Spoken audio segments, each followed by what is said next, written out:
नमस्कार, स्वागत है आप सभी का मौसम के इस स्पेशल बुलेटिन में। आप देख रहे हैं ये वीडियो किसान तक चैनल पर और मैं हूं देवेंद्र त्रिपाठी। इस वीडियो में बात करेंगे नवंबर में किस तरह के डब्ल्यूडी के आने की संभावनाएं हैं, कितना प्रभाव आमतौर पर रहता है, आमतौर पर कितने डब्ल्यूडी नवंबर में आते हैं और साथ ही इंडियन ओशन डायपोल और एल नीनो का स्टेटस क्या है।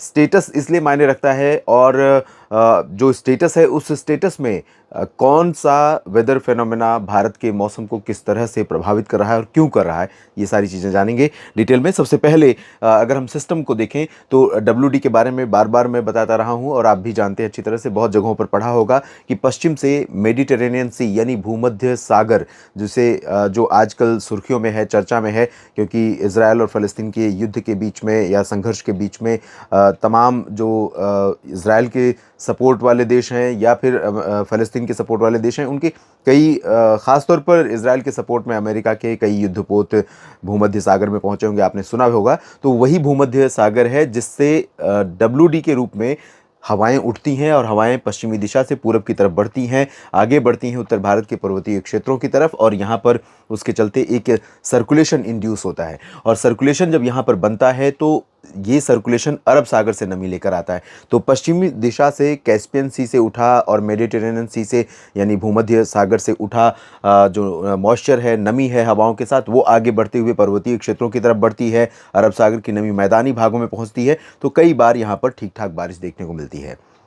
वर्ष 1980 से लेकर 2019 के बीच में एक स्टडी की गई, लगभग 39-40 साल का समय देखा गया। उसमें ये इसका अध्ययन किया गया कि कितनी बार पश्चिमी विक्षोभ उत्तर भारत की तरफ पहुंचे हैं। तो इस दौरान इन 40 वर्षों में, लगभग 40 वर्षों में, लगभग 600 जो पश्चिमी विक्षोभ थे वो उत्तर भारत की तरफ पहुंचे थे।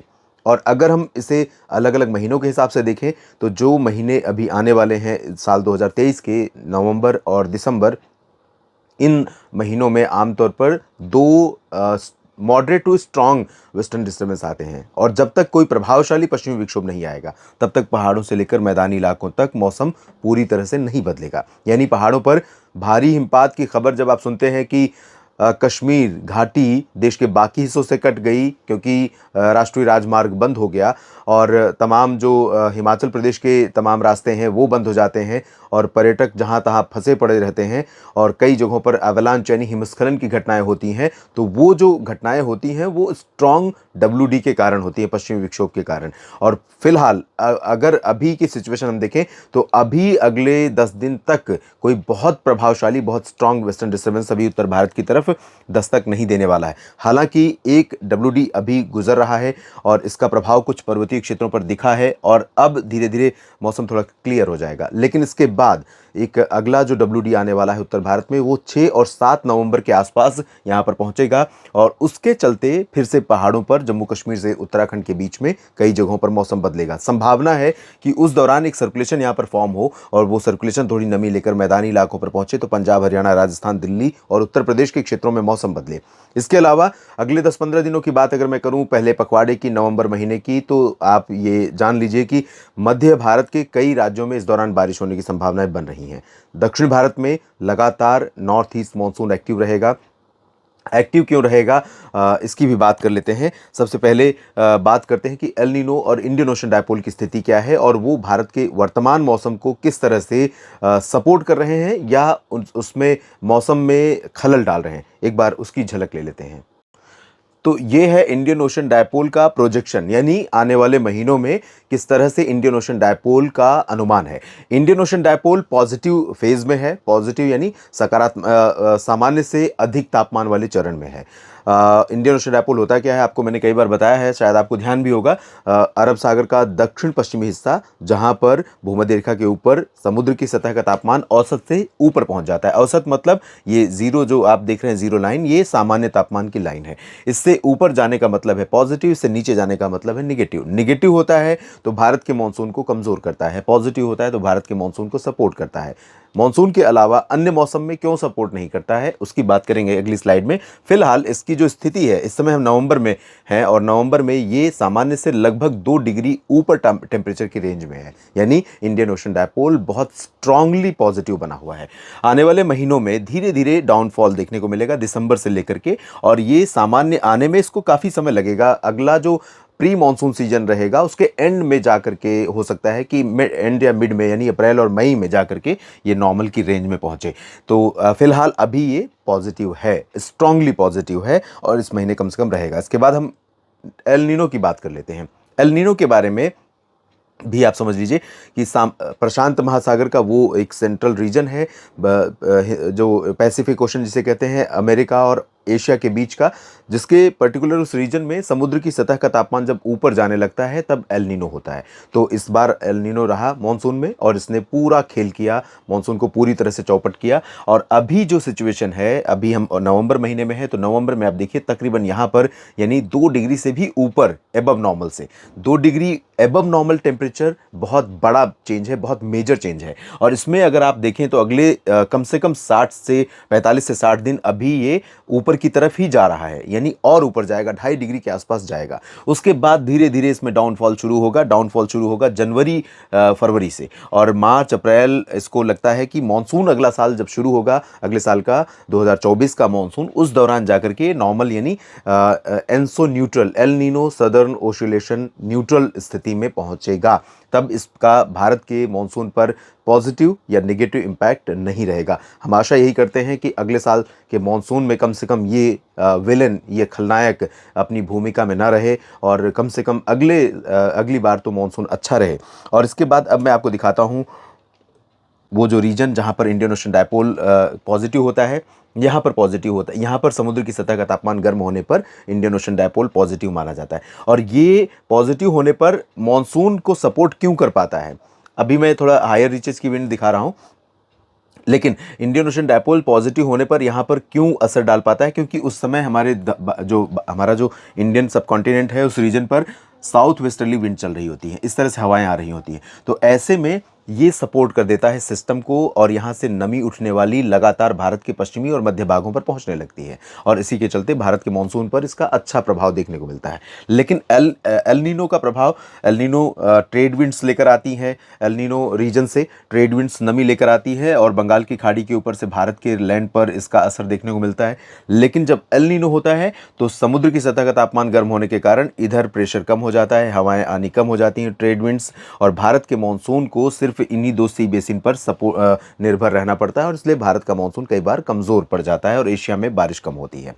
अभी यहाँ पर मैं आपको दिखाऊंगा जो ट्रेड विंड्स चल रही हैं हायर एल्टीट्यूड पर।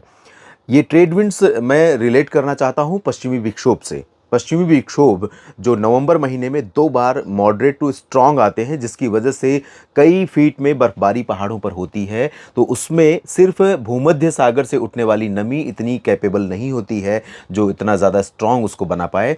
तो एक साइंटिस्ट और कह सकते हैं कि रिसर्च स्कॉलर हैं, उनकी स्टडी है जो कि कश्मीर विश्वविद्यालय में उन्होंने स्टडी की है वेस्टर्न डिस्टर्बेंस और भारत के मौसम पर उसके प्रभाव को लेकर, किरेन हंट, जिसके बारे में कई बार मैंने जिक्र किया है। उनका ये कहना है कि जो अटलांटिक ओशन है इसके उत्तरी क्षेत्रों में प्रेशर में चेंजेस आने की वजह से हवाएं यहाँ से ज़्यादा उठती हैं और वो ट्रेड विंड्स अफ्रीका की तरफ से आती है और भारत के ऊपर से होकर गुजरती हैं। तब जो WD यहाँ पर रहता है उसको बहुत ज़्यादा मॉइस्चर फीड करती है, नमी का सपोर्ट करती है।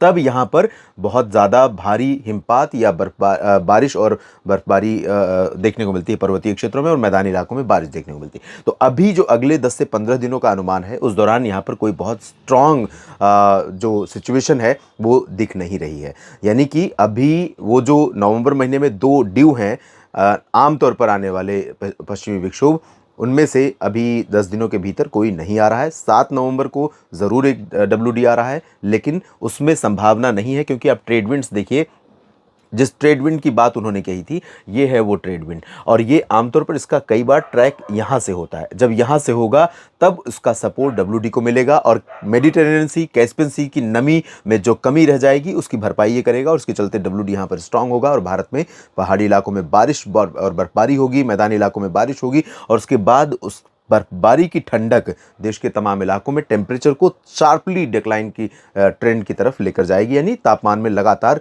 गिरावट का रुझान रहेगा और गिरावट होने के चलते मौसम कड़ाके की सर्दी वाला हो जाता है और कोल्ड वेव चलने लगती है, ग्राउंड फ्रोस्ट देखने को मिलता है, यानी धरती पर पाला पड़ने, जिसे कहते हैं कि पाला पड़ रहा है तो पानी की बूंदें, ओस की बूंदें जो खेतों में, खलिहानों में बर्फ़ के रूप में जम जाती हैं, वो सब कुछ इन बर्फबारी के ऊपर निर्भर करता है, जो कि अभी फिलहाल नवंबर के पहले सप्ताह में, पहले पखवाड़े में नहीं नज़र आ रही है। इसके बाद 10 दिनों की बारिश की बात कर लूँ मैं। 10 दिनों के दौरान मैं आपको बता दूं कि उत्तर भारत के पहाड़ों पर जो बर्फबारी होनी है वो तो होनी है। मैदानी इलाकों में मध्य भारत के क्षेत्र ऐसे होंगे जहां पर ओडिशा और छत्तीसगढ़ में, साथ ही साथ महाराष्ट्र और मध्य प्रदेश के दक्षिण पूर्वी रीजन में कुछ स्थानों पर वर्षा होने की संभावनाएं आने वाले दिनों में है। वजह बंगाल की खाड़ी से लगातार नमी का फ्लो है। लगातार यहां से उत्तर पूर्वी हवाएं चल रही हैं और इन्हीं हवाओं के कारण north east monsoon south peninsular reason में जमकर एक्टिव बना हुआ है और एक्टिव रहेगा। अगले 10 दिनों के दौरान तमिलनाडु, आंध्र प्रदेश, केरल, कर्नाटक के साउथ इंटीरियर पोर्शन और लक्षद्वीप, पुदुचेरी, इन सभी भागों में कई जगहों पर व्यापक वर्षा होने की संभावना है। तेलंगाना में कुछ स्थानों पर बारिश होगी। उड़ीसा, छत्तीसगढ़ और महाराष्ट्र के विदर्भ, साथ ही साथ साउथ ईस्ट मध्य प्रदेश यानी दक्षिण पूर्वी मध्य प्रदेश, जबलपुर, मांडला, बालाघाट, इन भागों में कुछ स्थानों पर बादल छाएंगे। थोड़े बादल आपको झारखंड के ऊपर भी दिखाई देंगे बारिश वाले, और बादल तो वैसे मध्य प्रदेश, गुजरात, राजस्थान, हरियाणा, पंजाब, दिल्ली, उत्तर प्रदेश, बिहार के ऊपर भी बनेंगे, लेकिन वो बादल बारिश वाले नहीं होंगे। यहाँ पर बारिश कुछ जगहों पर देखने को मिल सकती है। तो ओवरऑल जो परिस्थितियां बनी हुई, जैसा कि मैंने कहा, इंडियन ओशन डायपोल अभी सपोर्ट क्यों नहीं कर पा रहा है, इसका जिक्र मैंने किया था लेकिन उसको रिलेट नहीं कर पाया। तो इंडियन ओशन डायपोल इसलिए सपोर्ट नहीं कर पा रहा है क्योंकि यहाँ पर अभी जो हवाओं का रुख है वो ये तो मैंने हायर एल्टीट्यूड की हवा का मॉडल चार्ट निकाला है। जो लोअर एल्टीट्यूड की हवा है वो इस तरह से चल रही है 850 एचपीए पर। तो यहाँ पर जो हवा इस तरह से चल रही है वो हवा यहाँ के गर्म टेम्परेचर को, यहाँ से उठने वाली नमी को यहाँ नहीं ला पाएगी, क्योंकि अब साउथ वेस्ट मानसून नहीं है, दक्षिण पश्चिम मानसून नहीं है। दक्षिण पश्चिम मानसून में जब इंडियन ओशन डायपोल पॉजिटिव होता है तब उसका पॉजिटिव रोल भारत के मौसम पर देखने को मिलता है। अभी वो पॉजिटिव रहे या ना रहे, भारत के मौसम पर उसका कोई पॉजिटिव रोल नहीं है और ना ही नेगेटिव। तो फिलहाल यहाँ से जो इसकी जो नमी उठ रही है प्रेशर से, ये निश्चित तौर पर अफ्रीका की तरफ जाएगी और अफ्रीका पर इसका प्रभाव देखने को मिलेगा। अफ्रीका पर बारिश होगी, यानी पोस्ट मॉनसून में अगर इंडियन ओशन डायपोल पॉजिटिव रहेगा तो अफ्रीका में ज़्यादा बारिश होगी, न कि इंडियन सबकॉन्टिनेंट में यानी भारतीय उपमहाद्वीप में। तो फिलहाल कुछ इस तरह के मौसम की संभावनाएं हैं अगले 10-15 दिनों के दौरान, और कुछ इस तरह से डब्ल्यूडी का प्रभाव देखने को मिलता है, और जिसका प्रभाव लगभग मध्य भारत तक रहता है, पूर्वी भारत तक रहता है। और कई बार जब पहाड़ों पर भारी हिमपात होती है और उसके बाद हिमपात के बाद जो ठंडी हवाएं चलती हैं, जिसके चलते आंध्र प्रदेश में तिरुपति, चित्तूर और नेल्लोर, श्रीहरिकोटा, साथ ही साथ तेलंगाना के तमाम शहरों में और उत्तरी कर्नाटक के तमाम हिस्सों में लगातार उत्तर दिशा से शार्प हवाएं चलनी शुरू होती हैं। तो इन सभी भागों में भी कोल्ड वेव देखने को मिलती है। हालांकि उसका समय अभी बाकी है, दिसंबर महीने में देखने को मिलता है, दिसंबर और जनवरी में। अभी हम बाद में उन फैक्टर्स पर बात करेंगे। अभी जो सिचुएशन है कि अगले 10-15 दिनों के दौरान वो जो 2 डब्ल्यूडी हैं उनका आगमन नहीं होने वाला, उसके बाद ही संभावना बनेगी। इस बुलेटिन में अभी इतना ही। लगातार बने रहिएगा किसान तक चैनल के साथ। मौसम की जानकारियां इसी तरह से आपके साथ शेयर करता रहूंगा। धन्यवाद। अगर ये वीडियो आपको पसंद आया है तो इसे लाइक जरूर करें। अगर चैनल अभी तक सब्सक्राइब नहीं किया है तो कर लें और नोटिफिकेशन पाने के लिए बेल आइकन भी दबा दें।